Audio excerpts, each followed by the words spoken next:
কোরআন শরীফের ভিতরে বলেছেন লাশ-শামসু ইয়ামবাগি লাহা আন তুদরিকাল কামারা ওয়ালাল লাইলু সাবিকুন নাহার ওয়া কুল্লুন ফি ফালাকি ইয়াসবাহুন। প্রবল জ্ঞানী হইবে যাহারা, আপন মনেতে বুঝিবে তাহারা। রাত্রি পারে না আগে যাইবার, দিনের স্থান করি অধিকার। চন্দ্র বাদে না সূর্যের গায়েতে, সূর্য পারে না চন্দ্রকে ধরিতে। যার যে স্থান বহাল রাখিয়া ভ্রমণ করিছে খোদাকে ডরিয়া। একটি নির্ধারিত সময় সীমা পর্যন্ত আপন আপন কক্ষপথে সব দৌড়াদৌড়ি করবে, কারো সাথে অ্যাক্সিডেন্ট হবে না কারো। ওয়াকুল্লুন ফি ফালাকি ইয়াসবাহুন। যা আছে মহাশূন্যে সব ঘুরতেছে। কে বলে? বলেন সবাই, কে বলছে? কোন সূরা? সূরা ইয়াসিন। আবার শুনুন, আল্লাহ পাক ফয়সালা দিচ্ছেন ঘোরে কেডা? শুধু সূর্য ঘোরে না, শুধু চন্দ্র ঘোরে না, আল্লাহ মহাশূন্যে যা রেখেছেন সব ঘুরতেছে, সবই সন্তরণশীল, সব গতিশীল। সুতরাং ফয়সালা তো আল্লাহর কাছ থেকে নিতে হবে। পৃথিবী সৃষ্টি করেছেন, মানব গোষ্ঠী সৃষ্টি করেছেন এবং মানুষের প্রয়োজন মিটিয়েছেন। এই মানুষগুলিকে কে সৃষ্টি করেছে? মানুষ সৃষ্টির ব্যাপারেও দার্শনিকরা মানুষদেরকে বিভ্রান্ত করে। যা কলেজে বিশ্ববিদ্যালয়ে পড়ানো হয়, এই কোরআন শরীফ বিশ্ববিদ্যালয়ে পড়ানো হয়? হ্যাঁ হয়। কয়েকটা আয়াত, কয়েকটা সূরা পরীক্ষায় পাশ করার জন্য একটু একটু অপশনাল রেখে দেওয়া হয়েছে। বর্তমান যে শিক্ষা কমিশন, শামসুল হক শিক্ষা কমিশন রিপোর্ট মন্ত্রী পরিষদে অনুমোদন করেছে বর্তমান সরকার। এই শিক্ষানীতিতে বলা হয়েছে ক্লাস 1 থেকে নিয়ে ক্লাস 5 পর্যন্ত ধর্মীয় শিক্ষা দিতে দেওয়া হবে না। তাহলে ক্লাস 5 পর্যন্ত যদি ধর্মীয় শিক্ষা না থাকে, তাহলে ক্লাস 6-7-এ ওঠার পর আলিফ জাওরা বাজাবরবা আনাকুম জানাকুম ছেলেরা পড়বে? মেয়েরা পড়বে? আসল উদ্দেশ্য হলো ইসলাম থেকে জাতিকে দূরে সরাবার জন্য ষড়যন্ত্র। এই সরকারের প্রণীত শিক্ষানীতি আমরা মানি না। আপনারা মানেন? যেই মাদ্রাসা মানুষের চরিত্র সৃষ্টি করে, বর্তমান সরকার সেই মাদ্রাসাগুলি একটা একটা করে ধ্বংস করার পরিকল্পনা গ্রহণ করেছে। সুতরাং আসল শিক্ষা হলো কোরআনের কাছে। আসল শিক্ষা কোথায়? কোরআনের কাছে।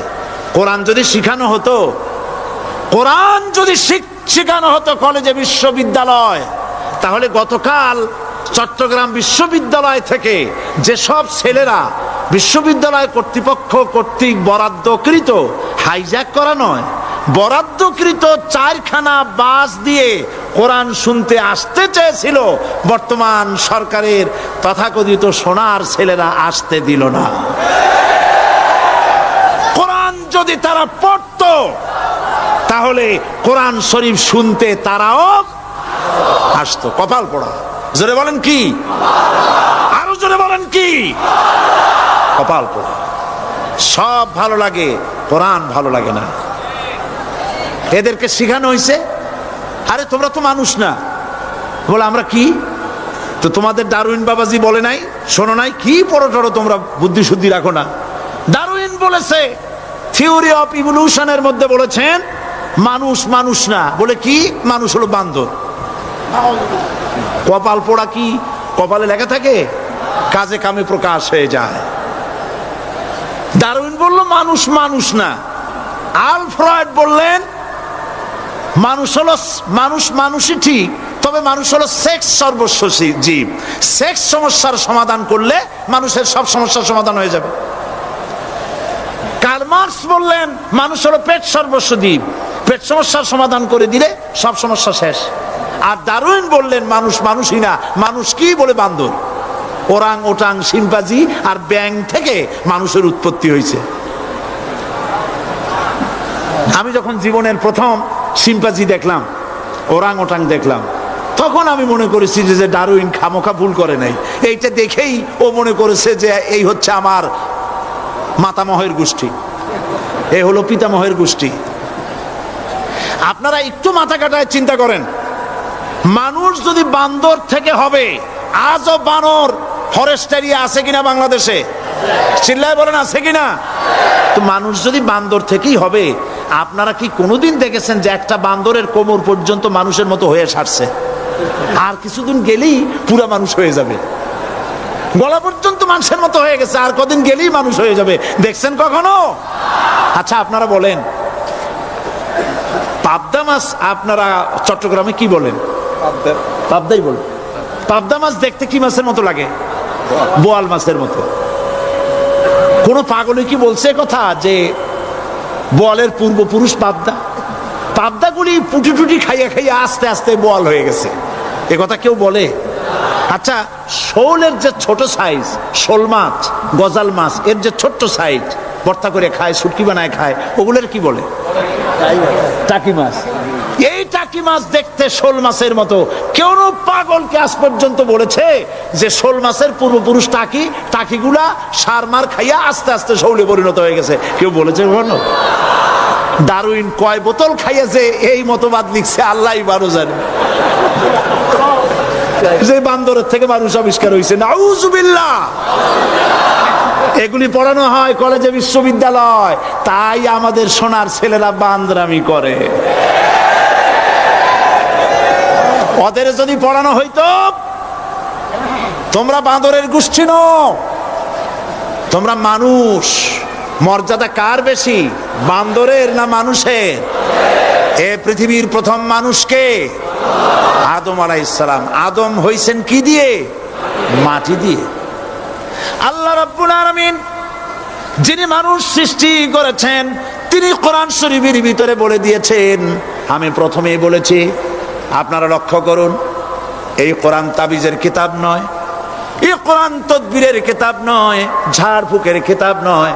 কোরআন হলো পৃথিবীর মানুষের জন্য কোড অফ লাইফ, পূর্ণাঙ্গ জীবন বিধান। সব কিছু আল্লাহ পাক কোরআনের ভিতরে বলে দিয়েছেন, কোনো জিনিস বাদ দেন নাই। আপনি আমি কেমনে সৃষ্টি হয়েছি আল্লাহ পাক কোরআনের ভিতরে বলেছেন, ইন্না খালাকনাকুম মিন তুরাবিন সুম্মা মিন নুতফাতিন সুম্মা মিন আলাকাতিন সুম্মা মিন মুদগা। নিষ্প্রাণ মাটি দিয়ে তোমাকে উৎপন্ন করা হয়েছে, নিষ্প্রাণ মাটি উপাদান দিয়ে তোমাকে তৈরি করা হলো। মায়ের পেটের ভিতরে এক ফোঁটা নাপাক পানি জমাট রক্তে পরিণত হয়ে গেল, জমাট রক্ত আস্তে করে গোস্ত পিণ্ড হলো, গোস্ত পিণ্ডকে সুন্দর করে সাজায়া হাড্ডি গুড্ডি বানায়া স্ট্রাকচার তৈরি করে তার উপরে ফাকাসাউনাল ইযামা লাহমা, চামড়া দিয়ে গোস্ত দিয়া সাজায়া সুন্দর করে বানালাম। আল্লাহর পরিচয় শুনুন, আল্লাহ আমার কেমন আল্লাহ। মায়ের পেটের ভিতরে সন্তান বানায়া এরপরে যখন রূহ দেওয়া হয়েছে, ক্ষুধা লেগেছে, খাবারের প্রয়োজন হয়েছে, আল্লাহ রাব্বুল আলামিন ওই কচি বান্দা মায়ের পেটে বসে কি খাবে, সেজন্য তার মা চিন্তা করে নাই, বাবা চিন্তা করে নাই, সরকার চিন্তা করে নাই। আল্লাহ রাব্বুল আলামিন মায়ের মাসিক অসুখকে বন্ধ করে দিয়ে সন্তানের নাভির সাথে আর মায়ের নাভির সাথে তার লাগায়া, পাইপ লাগায়া মায়ের মাসিক অসুখের রক্তগুলি দিয়ে সন্তানকে বড় বানালেন। মুখ দিয়া এই রক্ত পান করালেন না, মুখটাকে পবিত্র রেখে দিলেন যাতে করে পৃথিবীতে আসার পর ওই মুখ দিয়া আল্লাহ রাব্বুল আলামিনের জিকির করতে পারো। সন্তান মায়ের ভিতরে পেটের ভিতরে বড় হলো, আল্লাহ রাব্বুল আলামিন বলেন মাস দিন যখন পুরা হয়ে গেল, সুম্মা নুখরিজুকুম তিফলা, বাচ্চার আকারে পৃথিবীতে নিয়ে আসলাম। এখন খাবা কি? পৃথিবীতে যখন বাচ্চা এলো তখন তার পেটের সাথে যে সংযোগ ছিল মায়ের নাভির সাথে আর সন্তানের নাভির সাথে, সেই সংযোগ তার আর কি থাকলো? কি করা হলো? কেটে দেওয়া হলো। লক্ষ্য করুন, খাবারের জন্য একটি মাত্র পাইপ আল্লাহ লাগাইছিলেন। পৃথিবীতে সন্তান আসার সঙ্গে সঙ্গে পাইপটা কেটে দেওয়া হলো। এবার কি খাবে? আল্লাহ রাব্বুল আলামিন মায়ের বুক থেকে সন্তানের জন্য এবার সিঙ্গেল সিগন্যাল, তার জন্য সিঙ্গেল কোন লাইন যেটা ছিল কেটে দিয়া মায়ের বুক থেকে সন্তানের জন্য ডাবল লাইন আল্লাহ চালু করে দিলেন। এমন দুধ বানায় দিলেন যা শুধু খাবার নয়, শুধু ফুড ভ্যালু নয়। এই দুধের ভিতরে ক্যালসিয়াম, এর মধ্যে ভিটামিন, এর মধ্যে আয়রন, এর মধ্যে মেডিসিন। দুনিয়ার এই সন্তান ছিল ফি কারারিম মাকিন, সুরক্ষিত জায়গার ভিতরে ছিল। কোনো পলিউশন সেখানে যেতে পারতো না, রোগের জার্ম সেখানে যেতে পারতো না। দুনিয়ায় এলো দূষিত আবহাওয়ার ভিতরে। এই সন্তানকে এখনই অ্যান্টিবায়োটিক খাওয়ালে পরে অসুবিধা হবে। আল্লাহ রাব্বুল আলামিন মায়ের দুধের ভিতরে ঔষধ দিয়া রোগের প্রতিষেধক বানায়া দিলেন। এ হলো আমার আল্লাহ। এ আমার কে? আল্লাহ। জোরে বলেন আল্লাহ। আল্লাহ আল্লাহ রাব্বুল আলামিন মায়ের দুধ দিয়ে সন্তানকে বড় করলেন আর শোনায় দিলেন, খবরদার এই মায়ের সাথে, এই বাপের সাথে নাফরমানি করবি না। মা বাপের জন্য আমার কাছে দোয়া করবে, রব্বির হামহুমা কামা রাব্বায়ানি সগীরা। সবাই পড়েন আমার সাথে, রব্বির হামহুমা কামা রাব্বায়ানি সগীরা। আল্লাহ পাক শিখাই দিলেন বান্দারে আমার কাছে দোয়া করায়, আল্লাহ আমার মা বাপ আমাকে ছোটবেলায় যেভাবে স্নেহের কোলে লালন পালন করেছে, এইভাবে আমার মা বাপ তোমার রহমতের কোলে লালন পালন করো। মনে থাকবে ভাইরা? বলেন মনে থাকবে? প্রত্যেক নামাজের পরে মা বাবার জন্য দোয়া করবেন, বেঁচে থাকুক আর মরে যাক, দোয়া করবেনই। মনে থাকবে? রব্বির হামহুমা কামা রাব্বায়ানি সগীরা। আবার পড়েন, রব্বির হামহুমা কামা রাব্বায়ানি সগীরা। আল্লাহ পাক মায়ের মর্যাদা এত বাড়াইছেন। সাহাবী প্রশ্ন করেছে, ইয়া রাসূলুল্লাহ খেদমত করব কার? হুজুর বলেন তোমার মায়ের, তারপরে কার? তোমার মায়ের, তারপরে কার? তোমার মায়ের, তারপরে কার? তোমার পিতার। বাপের চাইতে মায়ের মর্যাদা আল্লাহ 3 গুণ বাড়াইয়া দিলেন, 3 গুণ বৃদ্ধি করে দিলেন। হাদিস শরীফে এসেছে, হযরত আবী হুরায়রা রাদিয়াল্লাহু তাআলা আনহু রাসূলের কাছে এসে রাতের বেলায় কাঁদতেছিলেন। হুজুর প্রশ্ন করলেন, আবু হুরায়রা কাঁদো কেন? হযরত আবু হুরায়রা বলছেন, হুজুর মা আমাকে মেরেছে। তিনি প্রশ্ন করলেন, আচ্ছা মা তোমারে মারলো কেন? তুমি কি কোনো বেয়াদবি করছো? তিনি বললেন না। তবে মারলো কেন?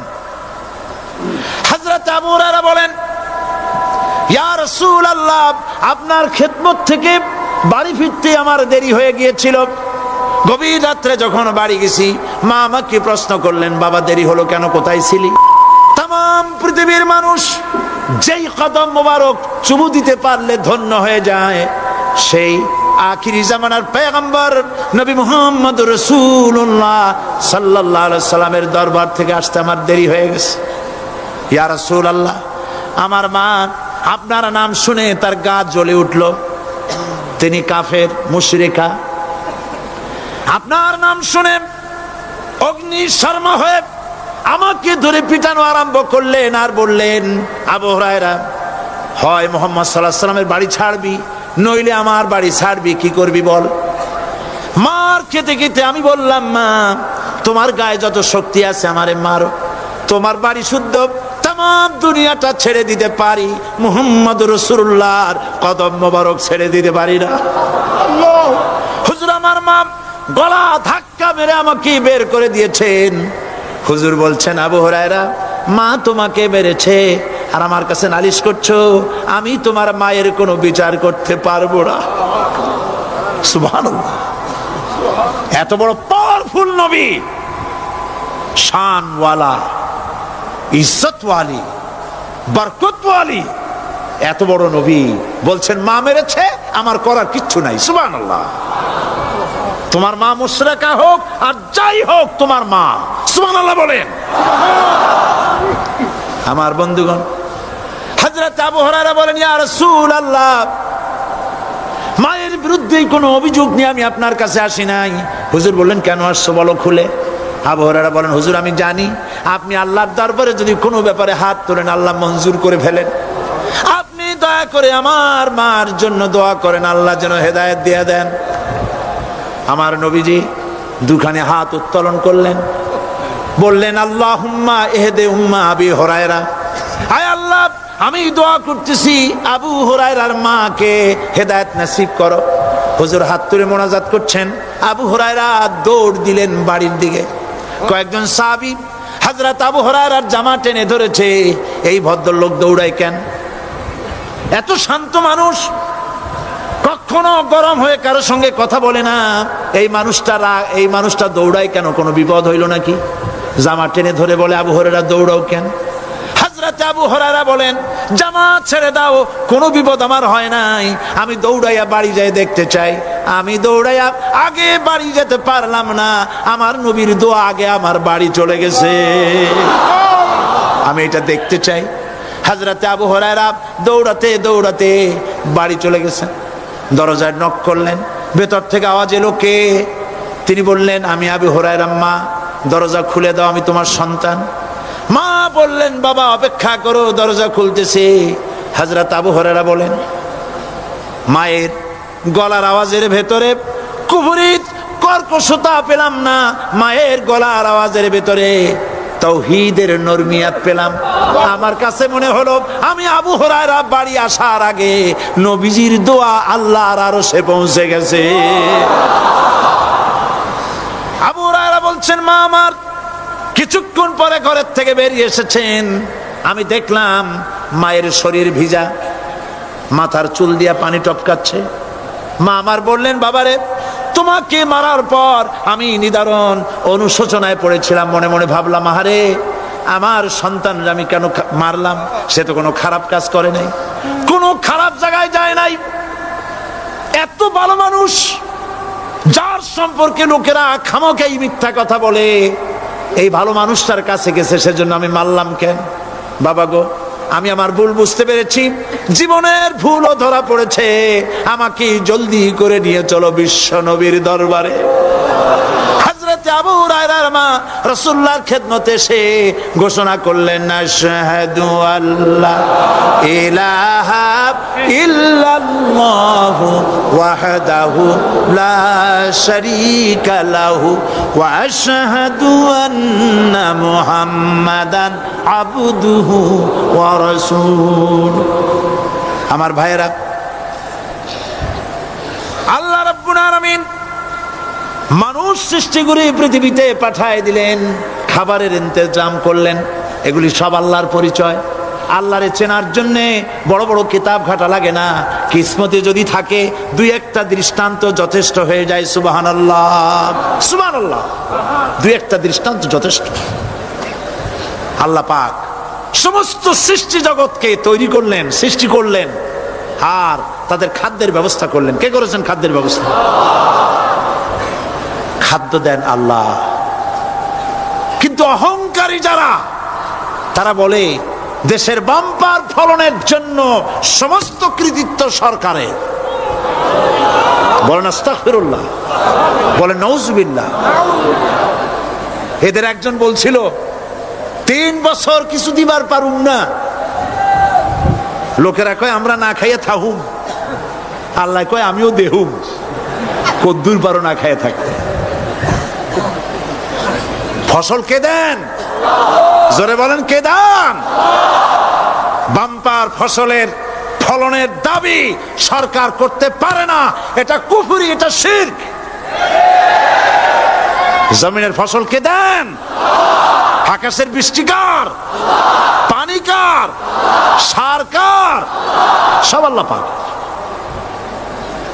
আল্লাহ পাক কোরআন শরীফে বলেছেন, লাইন শাকারতুম লাযীদান্নাকুম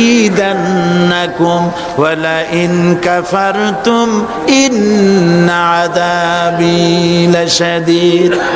আমার নিয়ামতের শুকর যদি আদায় করো বাড়ায় দেব, আর যদি কৃতজ্ঞ হও শুকরিয়া আদায় না করো মস্ত বড় শাস্তি দেব।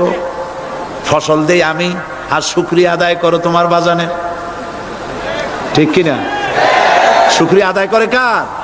বাজানে।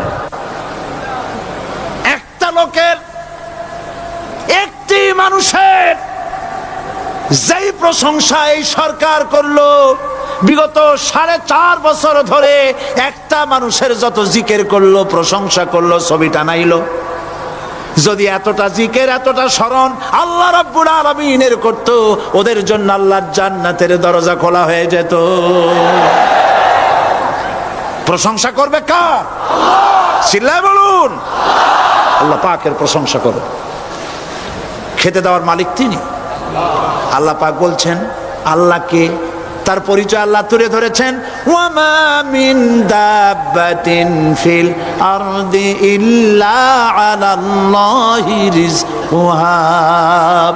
এই পৃথিবীর ভিতরে এমন কোন বিচরণশীল জীব নাই যার রিস্কের দায়িত্ব আমি আল্লাহ গ্রহণ করি নাই। সুবহানাল্লাহ বলবেন না?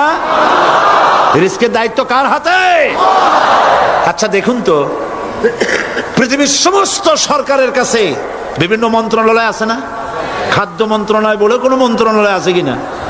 আছে। খালি কয় খামু আর খামু। খাদ্য মন্ত্রণালয় আছে, থাকার পরেও মানুষ না খাইয়া মরে, ঠিক কিনা? এবার একটু তাকান তো, জ্ঞানের চক্ষু দিয়া তাকান। ফরেস্ট এরিয়া বাঘ আছে কিনা? নাই। সিংহ আছে কিনা? গন্ডার আছে কিনা? হাতি আছে কিনা? বিশাল বিশাল প্রাণী আছে কিনা?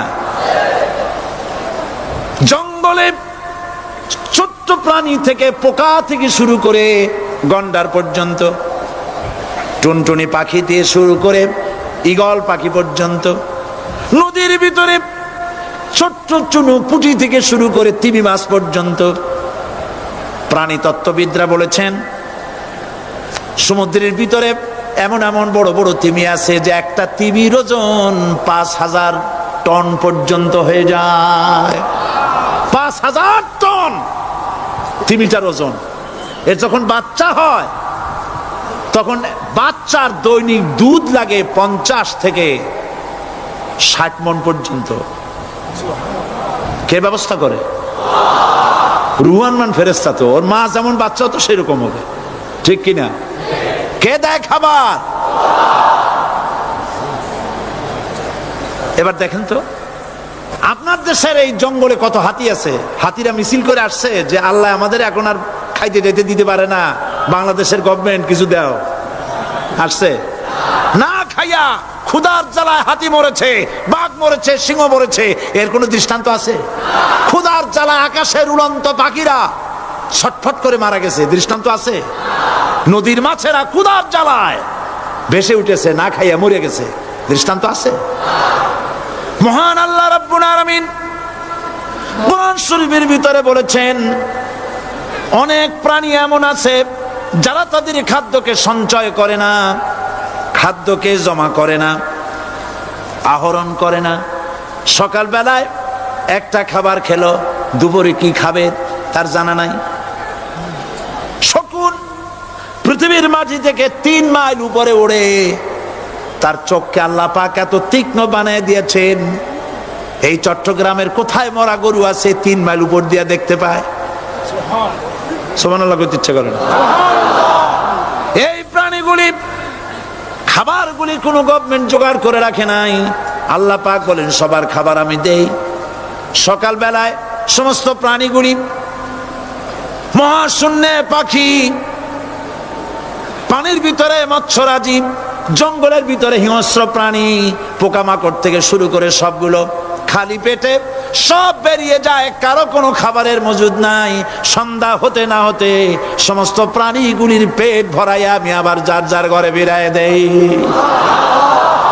মা মিন দাব্বাতিন ফিল আরদি ইল্লা আলাল্লাহি রিজকুহা। সমস্ত প্রাণীর রিজকের দায়িত্ব আমি আল্লাহর হাতে। কে দেয় রিজেক? জোরে বলুন, কে দেন? আল্লাহ পাক। কি খাবেন সব আল্লাহ জোগাড় করে দিয়েছেন। তরি তরকারি জোগাড় করেছেন, মাছ জোগাড় করেছেন, চাউল দিয়েছেন, খাবার দিয়েছেন, গোশত দিয়েছেন, সব দিয়ে দিয়েছেন আল্লাহ রাব্বুল আলামিন। সমস্ত জিনিস দিয়ে মানুষকে আল্লাহ পাক তার জন্য আল্লাহ সব করেছেন। খালাকালাকুম মা ফিল আরদি জামিআ, এই পৃথিবীতে যা তৈরি করেছে সব তোমার জন্য।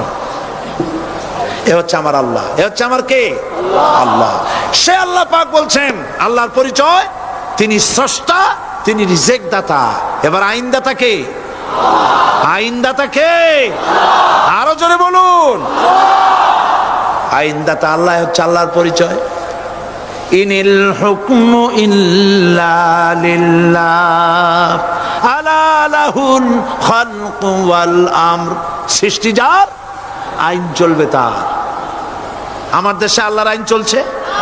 আমাদের দেশের কল কারখানা, ক্ষেত খামার, অফিস আদালত আল্লাহর আইন অনুযায়ী চলে? চলে না। বরং আল্লাহর আইনকে মুছে ফেলার জন্য, নিজেদের আইন সৃষ্টি করার জন্য প্রচেষ্টা চালানো হচ্ছে। আল্লাহর আইন মানুষের জন্য সব থেকে বেশি উপযোগী, কারণ সৃষ্টি করেছেন কে? বলেন, কে করেছেন? আল্লাহ। প্রত্যেকটি মেশিন আপনি যা কিনবেন, রেডিও হোক, টিভি হোক, যে কোনো যন্ত্র হোক, গাড়ি হোক, তার সাথে একটা লিটারেচার, একটা বই তার সঙ্গে দিয়ে দেওয়া হয়। ওই বইয়ের মধ্যে লেখা থাকে এটা কিভাবে চালানো হবে, অপারেট করা হবে, তার সিস্টেম লেখা থাকে। আপনার ইচ্ছা মতো চালাইলে হবে না। এই মানব গোষ্ঠীকে সৃষ্টি করেছেন। এখন আপনি যদি আপনার আইন মতো চালান, তা কি চলবে? চলবে না। আপনি আপনার আইন মতো চালাচ্ছেন, ভালোভাবে চলতেছে? চলতেছে না। স্বরাষ্ট্রমন্ত্রী বলতেছেন সন্ত্রাসীদেরকে মাটির তলা থেকে খুঁজে বের করা হবে, কিন্তু নাকের উপর দিয়া ব্রিফকেস চুরি হয়ে যায়, উনি তা ধরতে পারেন না। এই হলো আইন। অনাবরত খুন হচ্ছে, অনাবরত সন্ত্রাসী তৎপরতা চলছে, আর ওনারা বলছেন আগের থেকে এগুলি চলে আসছে, একজনের খুনের বিচার না হইলে এরকম খুন তো হইতেই থাকবে। তাহলে খুনকে, হত্যাকে, সন্ত্রাসকে সরকার জাস্টিফাইড করছেন। নাউযুবিল্লাহি মিন যালিক। এই জন্য আইন হতে হবে আল্লাহর। আইন হতে হবে কার? চিল্লায় বলেন, আল্লাহ পাকের আইন হতে হবে। আমি একদিন পার্লামেন্টে বলেছিলাম, আমার দেশের নেতা নেত্রীরা বারবার হজ করতে যান, উমরা করতে যান, সেখান থেকে আসার সময় কি আনেন? আতর, পাথর, সুরমা আর খুরমা, এই কিছু নিয়ে আসলেন। কিন্তু আমি বলেছি, আপনারা কি কিছু চোখে দেখেন না? পার্লামেন্টে এইভাবে বক্তৃতা করেছে, কিছু চোখে দেখেন না? আমি প্রশ্ন করে আমি আবার জবাব দিচ্ছি, আপনারা যারা হজ করতে যান, উমরা করতে যান, হজের কথাই ধরি, এই হজ করতে যখন যান তখন মুজদালিফায় একটা রাত কাটাইতে হয়। সেটা কোন দিন? ইয়মে আরাফার পরের দিন। এই মাঠে দালান কোঠা আছে, এখানে বেড়া আছে, শামিয়ানা আছে, পর্দা আছে, তাবু আছে, কিচ্ছু নাই। লক্ষ লক্ষ নারী আর পুরুষ পাশাপাশি শুয়ে থাকে, তাও সুবহানাল্লাহ কইতে ইচ্ছা করে না। সারা রাত জনে জনে পুলিশ পাহারাদার নাই। কিরকম মেয়ে এলো, চাঁদের সৌন্দর্য হার মানায় দিতে পারে এরকম সুন্দরী, এরকম সুন্দরী নারী, সুদর্শন পুরুষ পাশাপাশি রাস্তার ধারে মরুভূমির ভিতরে সারা রাত কাটাচ্ছে। ইয়মে আরাফার পরের রাতটা, একটা রাত পুরা এভাবে চলতেছে বছরের পর বছর। শতাব্দীর পর শতাব্দী, সহস্রাব্দীর পরে সহস্রাব্দী। আমি প্রশ্ন করি, পৃথিবীর ইতিহাসে কেউ কি এমন কথা বলতে পেরেছে, লিখতে পেরেছে যে মুজদালিফার রাতে সেখান থেকে 10টা নারী হাইজ্যাক হয়েছে, 5টা নারী লাঞ্ছিত হয়েছে, বলতে পারবে? গভীর রাত্রে পুরুষ সঙ্গী ছাড়া সুন্দরী রমণী, যুবতী রমণী একাকিনী নিজের ঘর ছেড়ে আল্লাহর ঘরে তাওয়াফ করতে আসে। তাওয়াফ সেরে তাহাজ্জুদের নামাজ পড়ে আল্লাহর কাছে মোনাজাত করে একা একা হাজার হাজার লাখো পুরুষের ভিতর থেকে আপন ঘরে ফিরে যায়। কারো বাবার হিম্মত নাই একবার তাকায় সে তো রূপ উপভোগ করার জন্য আবার তাকায়, অথবা তার আঁচল ধরে টান মারে। আছে ইতিহাস? কথা কন না কেন? সুন্দরী একটা মাইয়া মক্কা থেকে মদিনা থেকে পাওয়া যায় না, 15 দিন হয়ে গেছে। হয়েছে কখনো? এবার জবাব দেন, কেন হয় না? কেন হয় না? আমার দেশের মেয়েরা রাস্তা দিয়ে হাঁটতে পারে না। হাই স্কুল মেয়েদের, হাই স্কুল মেয়েদের কলেজ যখন ছুটি হয়, তথাকথিত সোনার ছেলেরা গেটের সামনে এতিমের মতো কাড়ায় থাকে। অনবরত হাইজ্যাক হচ্ছে, ধর্ষণের সেঞ্চুরি হচ্ছে। আর ওখানে হয় না কেন? ওখানে হয় না এই কারণে, এই কোরআনের আইন আল্লাহ রাব্বুল আলামিন যে আইন দিয়েছেন, ওখানে আইন বলবৎ আছে। আছে নাকি? আছে কিনা? কোন পুরুষ কোন নারীকে ধর্ষণ করেছে যদি প্রমাণিত হয়, সে যদি ফাহাদের ছেলে হয় আর ফাহাদের মেয়ে হয়, কোরআনের শাস্তি হলো পাথর মেরে উড়াইয়া দাও। তাকে জানিয়ে দেওয়া হবে রেডিও টিভির মাধ্যমে, জেনাকারের ব্যভিচারীর শাস্তি হবে। চতুর্দিকে হাজারো লোকেরা দাঁড়াবে, হাতে পাথর নিয়ে পাথর মেরে তাকে তার গোশত হাড্ডি বাতাসের সাথে উড়ায় দেবে। একজন মানুষ আর একজন মানুষকে খুন করলো, এই আসামি ধরা পড়ে গেল, কোরআনের শাস্তি হলো যখন ধরা পড়বে প্রমাণিত হবে, যেমন ভাবে হত্যা করেছে পরেও হত্যা করো। এই দৃশ্য, এই আইন যদি বাংলাদেশে যদি এই আইন চালু হয়ে যেত, খুনের আসামি ধরা পড়েছে, জেনার আসামি, প্রকাশ্য ময়দানে এলো, সাক্ষী প্রমাণে কোর্টে প্রমাণিত হলো সত্যি সে খুনি। এই বিশাল আউটার স্টেডিয়ামের মাঝখানে খুনি কি দাঁড় করাও, চতুর্দিকে হাজারো লাখো মানুষ থাকুক, রেডিও টিভির ক্যামেরা কার্যকর হবে, পত্র পত্রিকার সাংবাদিকরা আসবে, তরবারির এক আঘাতে খুনির কল্লাটা উড়ায় দাও, দেহটা নিঃসার হয়ে জমিনে পড়ে যাবে। এই দৃশ্য যারা দেখবে স্বচক্ষে, রেডিওতে, পত্র পত্রিকায়, আর 1 বছরের ভেতরে খুন করার হিম্মত কারো কলিজায় উঠবে? জেনাকারের পাথর মেরে দেওয়া, পাথর মেরে উড়িয়ে দেওয়ার শাস্তি যদি চোখে কেউ দেখে, জেনা করার পুলক আর জাগবে? এটা নাম আল্লাহর আইন। এই আইন কার? এই আইন কার? এই আইন যতদিন পর্যন্ত বাংলার মানুষের, মুসলমানদের উপরে কার্যকরী না হচ্ছে, এই দেশে কার্যকরী না হবে, ততদিন পর্যন্ত হত্যা, ধর্ষণ, খুন বন্ধ হবে না। বন্ধ হবে? সুতরাং এই আইন হচ্ছে কার? আরো জোরে বলেন, আল্লাহ রাব্বুল আলামিন। মহান আল্লাহ রাব্বুল আলামিনের এই আইন অনুযায়ী যদি দেশ চলে, মানুষ শান্তি পাবে, চুরি বন্ধ হবে, ডাকাতি বন্ধ হবে, জেনা বন্ধ হবে, হত্যা ধর্ষণ বন্ধ হয়ে যাবে। নবীজি এমন একটি আইন চালু করে দিয়ে, কোরআনের বিধান চালু করে দিয়ে এমন একটা সমাজ চালু করেছিলেন, যেই সমাজ সম্পর্কে হুজুর নিজে বলেছেন, খায়রুল কুরুনে কারনি, সর্বশ্রেষ্ঠ যুগ হলো কার যুগ? আমার যুগ। সুবহানাল্লাহ বলেন। রাসূলের যুগ হলো সর্বশ্রেষ্ঠ যুগ। সেই কোরআন, সেই হাদিস আজও আছে না নাই? বলেন জোরে, আজও আছে না নাই?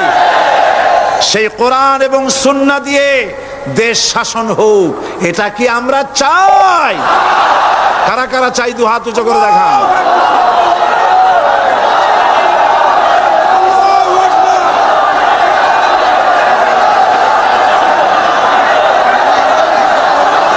আরে ভাই, আপনারা দাঁড়ায় গেলেন কেন? বসেন বসেন। আমি তো একটা স্লোগান দিতে বললাম। হাত দেখতে চাইছি আমি, মাথা দেখতে চাই নাই। এই সুযোগে কোমরটা সোজা করে নিলেন। আচ্ছা বসেন, আর মহব্বতের সাথে জিকির করেন লা ইলাহা